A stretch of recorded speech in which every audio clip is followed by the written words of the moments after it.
Hello students, welcome back. So now we will discuss about the another member of kingdom Monera, that is Mycoplasma.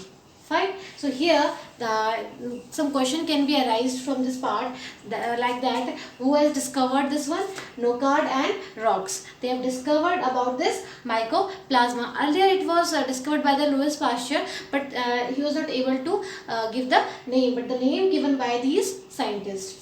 Okay, so what they have done, they have seen this or they have isolated this Mycoplasma from where? From the pleural fluids of cattle. What is the meaning of pleural fluids? These fluids present at the outer covering of the lungs. If you will recall the diagram of lungs, so the outer part of lungs are covered by what? Some fluid. So that is pleural fluid. So here what I want to explain, so in this fluid they found that some organisms are present which is infecting the cattle, and due to this it's just like a pneumonia. Okay, so that's why they gave the name PPLO, or that pleura pneumonia like organism. These organisms are somehow resemble to the pneumonia like organisms. Okay, so this is about the history of Mycoplasma, how initially who has discovered it, and in which thing they have discovered this Mycoplasma. This question is important, that they have first time they have seen this Mycoplasma in the pleural fluid of the cattle. Now we will discuss some characteristics of Mycoplasma. The first characteristic is that unicellular, because we are studying this member under kingdom Monera. It means that they will show some characteristics similar to the kingdom Monera. So we know that Monera is a prokaryotic unicellular organism. So they are also unicellular. Another one is the smallest prokaryotic. This one is very important point. So if you will see that the very smallest prokaryotic organism, it is what? It is Mycoplasma. They are so small that they can be filtered from the bacterial filter paper. Okay, or we can say bacteria filters. So here I mentioned the range. It is of from 0.1 to 0.3 micrometer. So you can assume that how much smallest they are. Another one is leg cell wall. Okay, so here I have drawn one diagram of Mycoplasma, that they are not having proper cell wall, as it was present where? In the bacteria. In another member of the kingdom Monera, we have seen that they are having cell wall made up of peptidoglycan. Fine. So here that type of cell wall is absent. So this character is different from the other member of kingdom Monera. And here, so instead of this, what will happen? We know that the outer membrane is cell wall and inner to the plasma membrane. But if in this case no cell wall is present, so directly there is a presence of plasma membrane. In this plasma membrane is tri-layered. It means that there are three layers: first, second, third layer. First layer, second and third layer, and all these contribute what? The plasma membrane of Mycoplasma. Okay, now if there will be no cell wall, so it will not able to retain its structure. So if it will not retain its structure, what will happen? So this plasma membrane will show some changes in their structure. It means that we cannot consider a fixed structure of the Mycoplasma. Here I have drawn a circular manner, but it's not a fine one. Why? Because it may change its shape, and this changes in shape is due to what? Due to the lack of cell wall and the presence of only plasma membrane. So here another point I have written: pleomorphism. What is the meaning of pleomorphism? It means that their morphism relates to what? Morphology. So it means that Mycoplasma having the ability to change its shape, and this changing of shapes is known as pleomorphism. Fine. So what is pleomorphism? The changing of shape, because shape is not fixed in case of Mycoplasma. Another point, osmotropic mode of nutrition.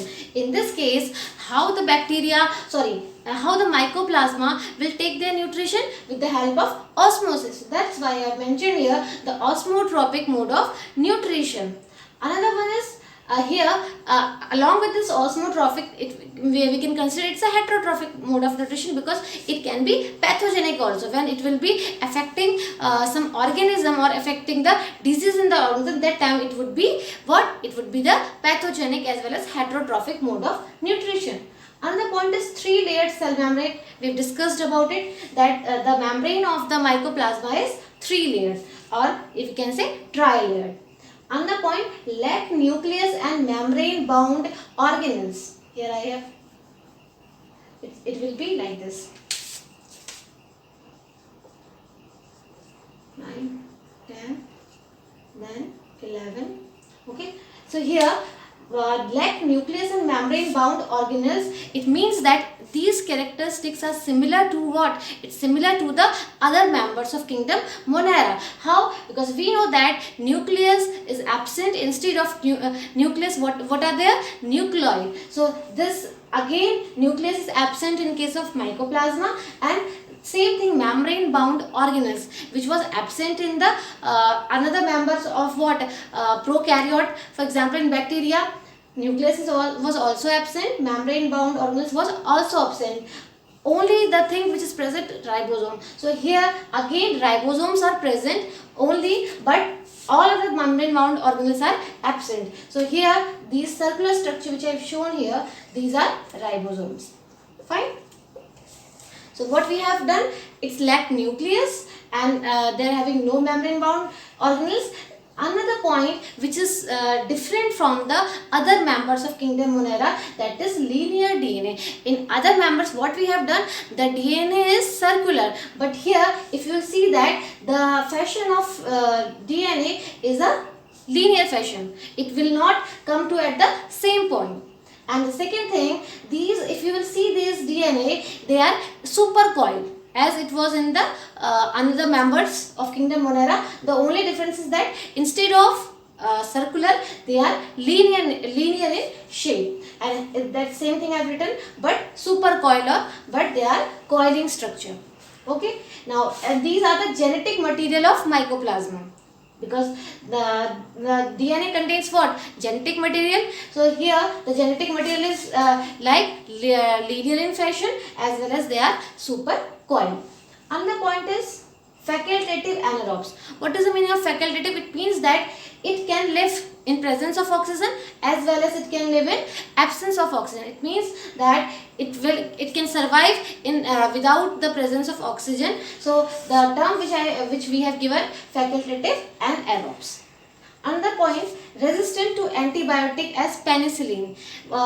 We know that we are using antibiotic against what? Against some different parts of the cell. As in case of bacteria, we are using these antibiotic for what? For killing the cell wall or for killing the internal metabolic activities. But here, when we are using the antibiotic penicillium, it would not affect the mycoplasma. Why? Because we know that penicillin will attack where the cell wall is present. But in case of mycoplasma, there is no cell wall. So that time we can say these are resistant to antibiotic as penicillin. So penicillin has no effect on this mycoplasma due to the absence of cell wall. Okay.